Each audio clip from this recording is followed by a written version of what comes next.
Often dismissed as beasts by humans and elves, these goblins have actually built a settled, advanced society that balances high stakes politics with master level smithing.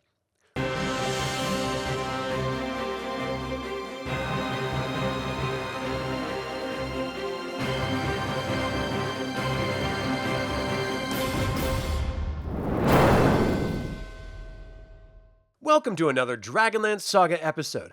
My name is Adam, and today we're diving into one of the most misunderstood cultures on the continent of Taladas, the Ilquar Goblins. I'd like to take a moment and thank the DL Saga members and Patreon patrons, and invite you to consider becoming a member or patron. You can even pick up DragonLance Media or get $10 by signing up to start playing Games using my affiliate links in the description below. I'm referencing the Time of the Dragon box set for this information. If I leave anything out or misspeak, please leave a comment below. Deep in the high, jagged pass of the Ilquar Mountains, there is a sound that defines an entire continent's economy. It isn't the sound of a raiding horn or the cry of a predator. It is the rhythmic metallic ring of hammers hitting anvils. In Ansalon, goblins are often viewed as the ill-favored, a race created, as the scholar Camoen of Kristophan put it, to teach men humility. But in Taladas, the Ilquar Goblins aren't interested in being a moral lesson. They are 40,000 strong, settled in fortified stone fortresses, and they hold a complete monopoly on the iron that every other race needs to survive. Tonight, we look past the prejudice of the civilized world and uncover the complex, brutal, and surprisingly clever life of the Ilquar Goblins. To understand the Ilquar, you first have to understand how the rest of the world sees them. Human theologians like Camoen portray goblins as one of the four ill-favored races. The prevailing theory among the high peoples is that goblins were created to stand crooked while man stands straight, and to bark like animals where man speaks clearly. They're viewed as the biological antithesis of clarity of thought. However, when you actually step into an Ilquar village, that narrative falls apart. These goblins are intelligent, clever, and have learned almost every skill the world has to offer. They are short and stocky, heavier set than their Ansalon cousins, often prone to pot bellies and bow-leggedness. But what the humans call deformity, the goblins call beauty. They intentionally shape the heads of their infants so the back is flat and the forehead slopes sharply away to give them broad, flat noses.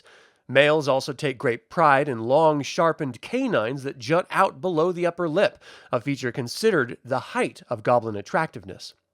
Life in the Ilquar range is rugged, and the goblins have adapted physically. Their eyes are incredibly sensitive to bright light, causing a -1 penalty to their attack rolls in the day, but that same sensitivity grants them 60 feet of infravision in total darkness. They've spent centuries living in what others call filth, which has actually given them a natural +1 bonus to saving throws against all types of disease. Mechanically, nearly all Ilquar are fighters, and many take up the path of the thief. But because they are a settled mountain people, their thievery is specialized. They are clumsy climbers, suffering a 10% penalty to their climbing checks, but they are exceptional at moving silently and hiding in shadows. Interestingly, an Ilquar thief starting out in the mountains has no initial ability to open locks or find traps. These are skills they only learn once they leave their villages and broaden their range of knowledge in the wider world. Perhaps the most unique aspect of Ilquar culture is how they treat their magic users. The social order starts at birth. Powerful males claim the strongest boys to raise as warriors. The weaklings, those with a wisdom of at least 9 but who lack great physical strength or constitution, are left to the females. These unchosen boys are raised in the communal dens and taught the secret rituals of the god Hitte. These shamans are a study in contradictions. They are barred from being headmen or sitting on the council due to their prejudice of their weak upbringing, yet they hold terrifying power. They have access to the spheres of combat, necromancy, and protection. While they can heal, their divine healing spells only work on fellow followers of their faith, a literal members-only policy for survival. Most frighteningly is their granted power. A shaman can use a magical spook ability up to 5 times a day, literally scaring the life out of their enemies. With the return of the gods, these shamans are now using their powers to become the de facto rulers of their villages, turning the old rule of force on its head. The goblins are as hardy as their magic. They're famous for brewing a potent drink called iska from mushrooms and grain.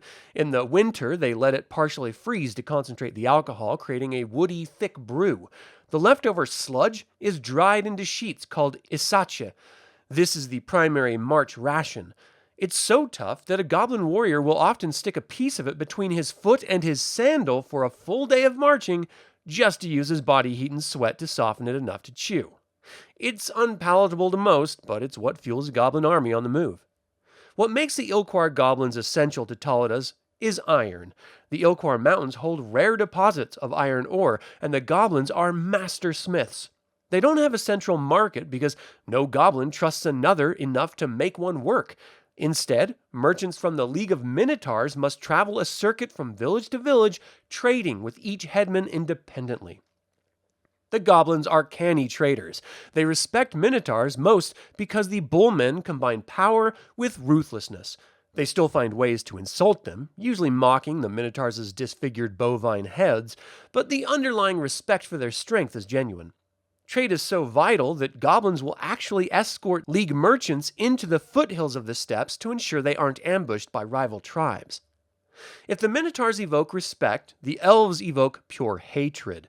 The Ilquar Goblins and the wild elves of the Tamire are locked in a war where no prisoners are ever taken.